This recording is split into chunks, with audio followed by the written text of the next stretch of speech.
بسم اللہ الرحمن الرحیم۔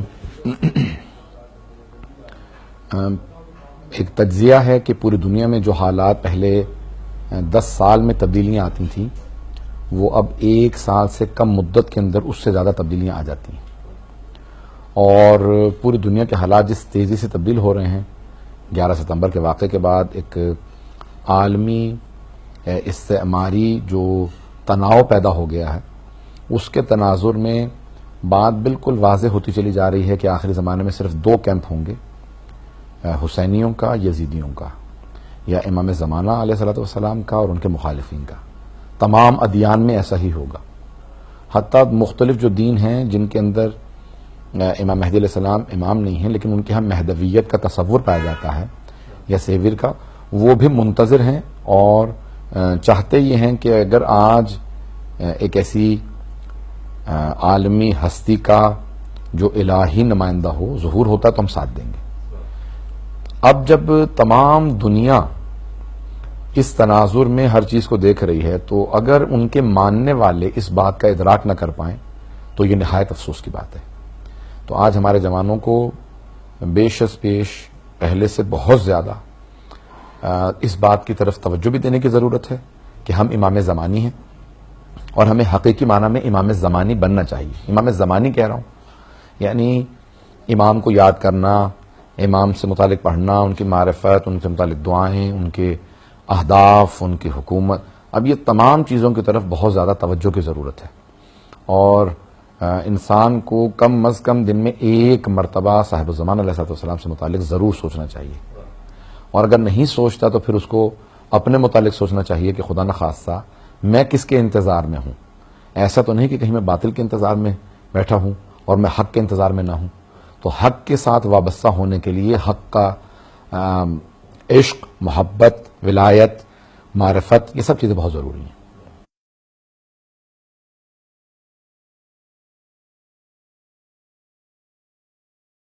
لیکن تقلید انسان کو اپنی لیڈرشپ سے وابستہ کرتی ہے، چاہے وہ جس کو بھی آپ مانیں۔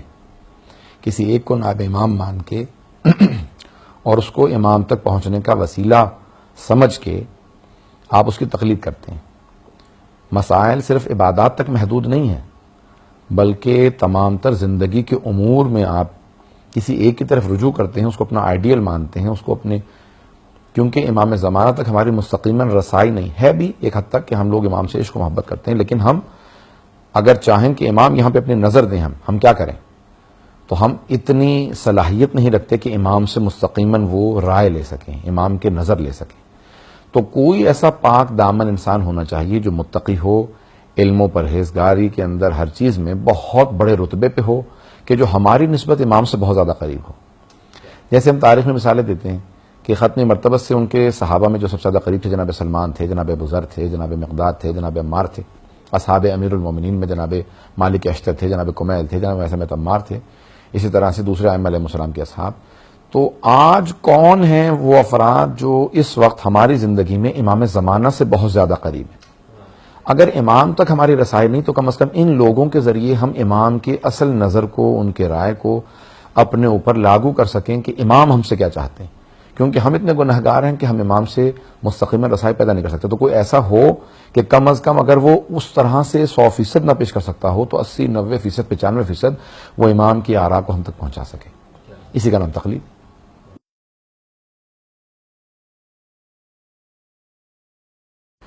پہلی بات یہ ہے کہ آپ اپنے آپ کو فرد نہ سمجھیں۔ آج ہر عزادار اس کے اوپر فوکس ہے، اس کے اوپر کیمرہ موجود ہے، سوشل میڈیا موجود ہے، اس کی فوراً باتوں کو، ان کی چیزوں کو نشر کیا جاتا ہے، اور وہ نشر جب کر دیا جاتا ہے تو وہ پھر پورے مکتب کی نمائندگی کر رہا ہوتا ہے۔ تو خدا نخواستہ اگر کوئی آدمی غصبی مال سے تبرک دے رہا ہو، رشوت کے پیسوں سے تبرک دے رہا ہو، اس کا جو تاثر پڑے گا وہ کھانے والوں کے اوپر ایک تکوینی اثر ہوگا اور دیکھنے والوں کے اوپر ایک اعتقادی لحاظ سے بہت برا اثر ہوگا۔ اسی طرح سے ہر چیز کے اندر ہم جو اعمال انجام دے رہے ہیں، عزاداری کو عادتاً نہ کریں بلکہ عقیدتاً انجام دیں۔ ہمارے عقیدے کا جز ہے عزاداری، ہم عقیدت کے ساتھ عزاداری میں آئیں، اس کو عبادت سمجھتے ہوئے وضو کے ساتھ عزاداری میں آئیں۔ وہ عبادت ہے یہ جو فرش اعضاء پہ بیٹھنے سے متعلق کتنے فضائل لکھے ہیں، کتنے گناہان کبیرہ صغیرہ معاف ہو جاتے ہیں جب آپ نیت کر کے چلتے ہیں، تو اس کو بہت عقیدت کے ساتھ کرنا چاہیے. کوئی ایسا کام نہ کریں جس سے دین کی توہین ہو، امام حسین علیہ السلام پہ حرف آئے. تو ہمارا کوئی کام بھی ایسا نہیں ہونا چاہیے جس سے دین پہ حرف آئے. ایک دوسری میں اس بات کی طرف خاص توجہ دلاؤں گا کہ اگر آپ دیکھتے بھی ہیں کہ کچھ ایسے مسائل پیدا ہو رہے ہیں جس کی وجہ سے توہین ہو رہی ہے، تو جو بانیان ہیں ان کے ساتھ بیٹھ کے پیار و محبت سے بات کریں. جو آرگنائزرز ہیں ان کو سمجھائیں کہ یہ چیزیں نہیں ہونی چاہیے. لوگوں میں نزاع پیدا نہ کریں، لوگوں میں اختلافات اور لڑائیاں پیدا نہ کریں. مہندی نکلنی چاہیے، نہیں نکلنی چاہیے، یہ لڑائی اور نزاع کا ہمارے لیے سبب نہ بنے. اگر ایک آدمی بضد ہے کہ ہونی چاہیے تو وہ مہندی کے اندر شرکت کرے، اور وہ جو راضی نہیں ہے وہ اس کی توہین نہ کرے، اور جو بضد ہے کہ نہیں ہونی چاہیے وہ اس کی توہین نہ کرے کہ جو نکال رہا ہے. یعنی یہ نزاع اور لڑائیوں کے سبب نہیں ہونے چاہیے. عزاداری احترام سکھاتی ہے.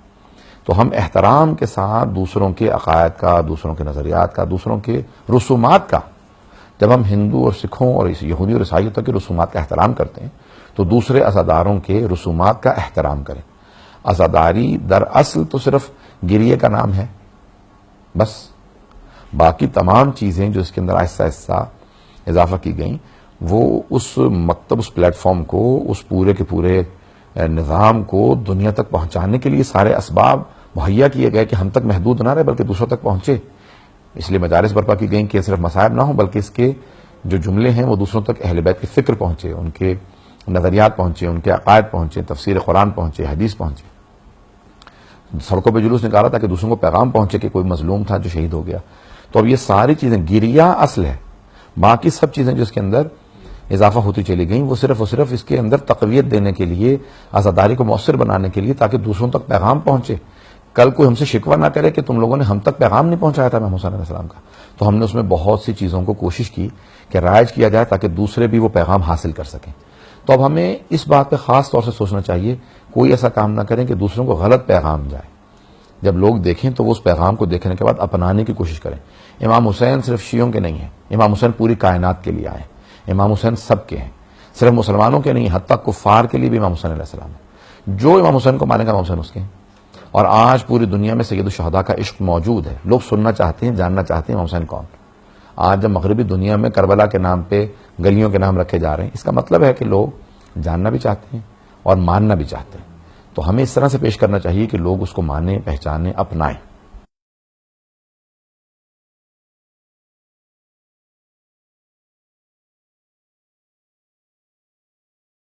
یہ ذمہ داری علماء پہ عائد ہوتی ہے اور بانیان مجالس پہ عائد ہوتی ہے. اگر متنازع شخصیات ہیں تو ان کو دعوت مت دیں، نمبر 1. نمبر 2، علماء کی ذمہ داری ہے کہ محنت کریں. خطابت کے میدان کو جب آپ ترک کر دیں گے تو پھر وہ افراد ممبر پہ آئیں گے کہ جو عالم نہیں ہیں، جنہوں نے محنت نہیں کی، اور وہ جو منہ میں آئے گا وہ پیش کریں گے. تو اس میں علماء کی ذمہ داری بہت زیادہ بڑھ جاتی ہے. وہ اللہ کے نزدیک جواب دہ بھی ہیں، اور اللہ کے نزدیک اور امام زمانہ علیہ الصلوۃ والسلام کے نزدیک جواب دہ ہونے کے ساتھ ساتھ وہ مجرم ہیں اگر وہ صلاحیت رکھتے ہیں اور نہیں سیکھتے، محنت نہیں کرتے، نہ فضائل پڑھنے کی نہ مصائب پڑھنے کی، تو یہ بہت بڑی کوتاہی ہے.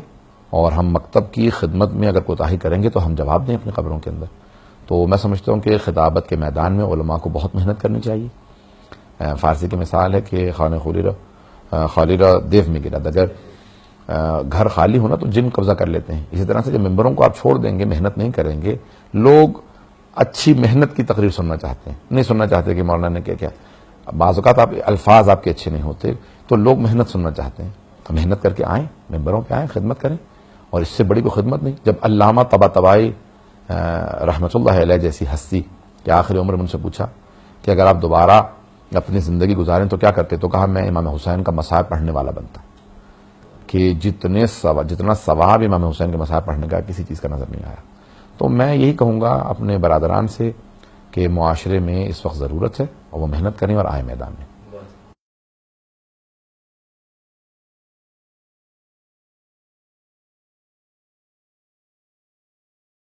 دیکھیں، جیسے سادہ سے مثال دے رہا ہوں، اولمپکس ہوتے ہیں ہر 4 سال بعد.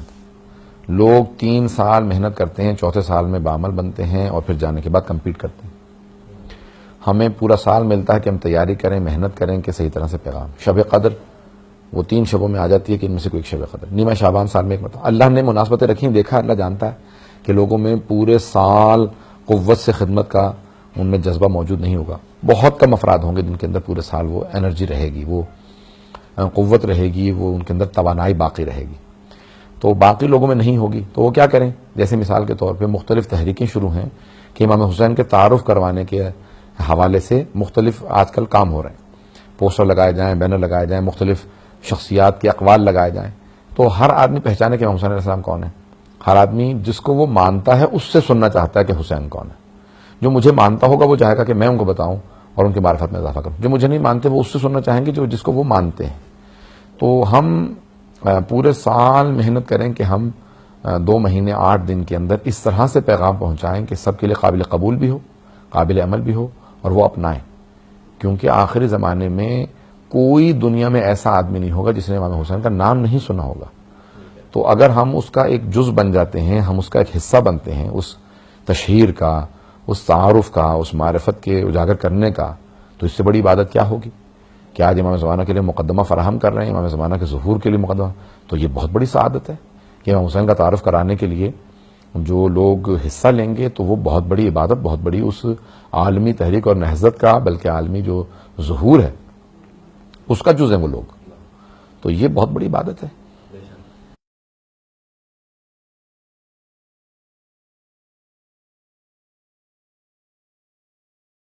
دیکھیں جس طرح سے سنگل لیڈرشپ ایک فرد واحد، اگر ہر آدمی اپنے اپنے انداز سے بات کو، سیاسی باتوں کو پیش کرے تو کبھی بھی ایک نہ اتحاد پیدا ہوگا، نہ وحدت، اور نہ ہی قوت پیدا ہوگی۔ یہ جو اللہ نے حج رکھا ہے تو جناب سیدہ کے خطبے میں ہے کہ حج اسلام کی قوت کے اظہار کے لیے اللہ نے رکھا کہ پوری دنیا سے لوگ جمع ہو جاتے ہیں۔ آج امام حسین کے نام پہ لوگ دوبارہ جمع ہوتے ہیں، 40 پہ، کربلا کے اندر جمع ہوتے ہیں، عاشورہ پہ۔ اسی طرح سے سیاسی قوت کے لیے آج ہمارے پاس ایک حکومت ہے، ایک ملک ہے، تو اس لیے بہت ضروری ہے کہ ہم لوگ اس کے اندر نزاع نہ کریں، اور جو سیاسی مسائل ہیں کم از کم اس کے اندر ہم متحد رہیں۔ اس لیے بہت ضروری ہے کہ سیاسی رہبریت وہ فرد واحد پہ منحصر ہو۔ اگر آپ 10 افراد کے اندر منحصر کریں گے اس کو، یا 5 میں، یا 2-4 میں، تو سیاسی لحاظ سے کبھی بھی یکسوئی، یکجہتی اور قوت کا اظہار نہیں ہوگا۔ اس لیے اس میں سیاسی جو بصیرت رکھنے والی شخصیت ہو، اور جو سیاسی لحاظ سے سب کو یکجا بھی کر سکے اور قوت کا اظہار کر سکے، کہ آج اسلام دشمن، تشیع دشمن جتنے عناصر ہیں ان کے سامنے جو مقاومت کر سکے، جو ان کے سامنے ڈٹ سکے، تو اس سیاسی قیادت کے ساتھ متحد ہونا، وابستہ ہونا اور وصل ہونا بہت ضروری ہے۔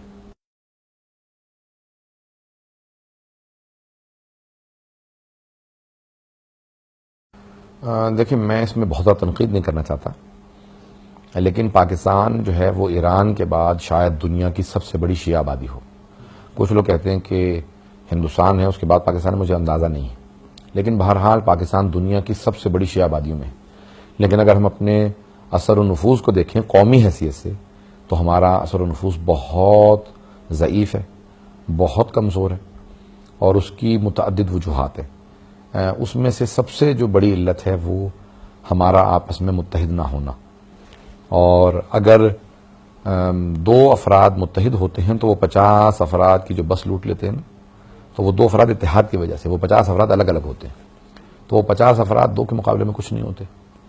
تو اتحاد جو ہے وہ ایک اکیلا ہوتا ہے، 2 11 کے برابر ہوتے ہیں۔ اور اسی طرح سے پوری بحثیں ہیں کہ وحدت کیا چیز ہے، اور یہ انسان کو اگر اتحاد ہو تو کہاں لے جاتی ہے۔ تو میں نقادی نہیں کرنا چاہتا تاکہ کسی کی دل آزاری نہ ہو، لیکن میرے اس پہ اپنے تھوڑے جو نظریات ہیں وہ تھوڑے سخت ہیں، تجزیات بھی تھوڑے شاید قابل قبول نہ ہوں بہت سے لوگوں کے لیے، لیکن بنیادی جو ہمارے ضعف و کمزوری کی وجہ ہے وہ ہمارے آپس کا نفاق اور آپس کی جو عدم وحدت ہے، وہ سب سے مین وجہ ہے۔ انہوں نے 27 سال میں جہاں پہ امام خمینی چھوڑ کے گئے تھے انقلاب کو، انہوں نے اس کو آگے بڑھایا، اور انہوں نے سیاسی لحاظ سے، اجتماعی حوالے سے، اور جنگ کے جو ہمارے اصول ہیں ان لحاظ سے، اور تمام اصولوں کے مطابق اگر آپ دیکھیں تو انہوں نے ایران کو آگے بڑھایا ہے. اور سب سے بڑی جو کامیابی ہوتی ہے وہ یہی ہوتا ہے کہ انسان ایک آدمی میں کہتے ہیں کہ 8 سے 10 سال کی کیپیسٹی ہوتی ہے انرجی، اس کے بعد وہ تھک جاتا ہے، اس کے بعد وہ کچھ نہیں کر سکتا. تو ہم دیکھتے ہیں کہ انہوں نے 8-10 سال میں جو پہلے تھے اس کے بعد بھی مسلسل ترقی کی طرف اپنے سفر کو جاری رکھا. اپنی علالت کے باوجود، کتنے سخت بیمار بھی رہے اس کے باوجود بھی اگر آپ کو دیکھیں تو ترقی کا سفر رکتا نظر نہیں آتا. اور یہ بہت بڑی کامیابی ہوتی ہے کسی بھی سیاسی، اجتماعی، مذہبی رہنما، پیشوا کے لیے. سب سے بڑی کامیابی یہی ہے کہ پیش رفت ہوتی رہے، ترقی کا سفر نہ رکے، جو ایران میں جاری ہے. اور ایران نے کسی بھی جگہ پہ بریک نہیں لگائے، کسی بھی جگہ یہ نہیں کہا اب اس سے آگے ہمارا سفر نہیں ہوتا، اس سے آگے ہمارے پاس کوئی سفر نہیں ہے. تو یہ میں سمجھتا ہوں کہ اس منصب پہ ہو کے اس کامیابی کو حاصل کرنا یہ سب سے بڑی کامیابی ہے.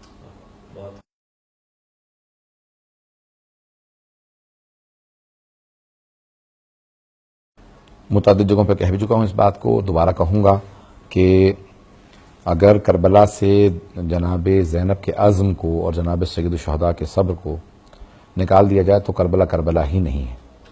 نمبر 1. نمبر 2، جب بھی جناب سید الشہداء کے حوالے سے مجالس برپا کی جاتی ہیں تو اس کا نام رکھا جاتا ہے سجدہ شبیر، اور جناب زینب سے متعلق رکھا جاتا ہے چادر تطہیر.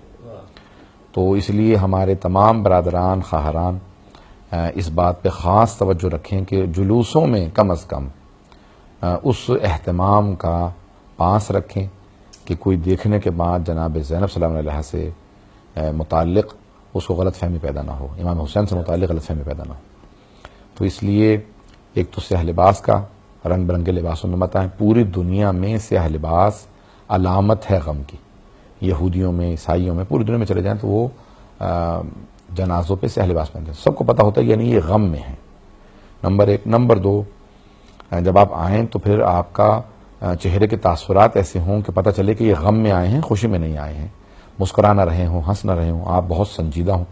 اور نمبر 3، جتنے بھی برادران خواہران آئیں وہ پردے کی، تمام مردوں کا بھی پردہ، خواتین کا پردہ، سب پردے کی مراعات بھی کریں اور نماز کی بھی رعایت کریں تاکہ ہماری طرف سے کوئی کوتاہی نہ ہو. سید الشہداء کی بارگاہ کے اندر ہم جسارت نہ کریں، گستاخی نہ کریں امام حسین کی بارگاہ میں. امام حسین بہت کریم ہیں جنہوں نے دشمنوں کو رد نہیں کیا. حر جیسے دشمن کو جس نے پانی بند کر دیا، 2 محرم کو خیمے اکھڑوا دیے، جب وہ 9 محرم کے بعد صبح میں آ جاتے ہیں شب عاشور کے بعد تو امام حسین انہیں بھی قبول کر لیتے ہیں. وہ کہتے ہیں میری توبہ قبول ہو سکتی ہے، تو ہم کہتے ہیں ہاں توبہ قبول. تو امام حسین بہت کریم ہے، لیکن کوئی گستاخی نہ کریں ہم لوگ کم از کم جلوسوں کے اندر کہ جس کی وجہ سے جناب سید الشہداء کی دل آزاری ہو.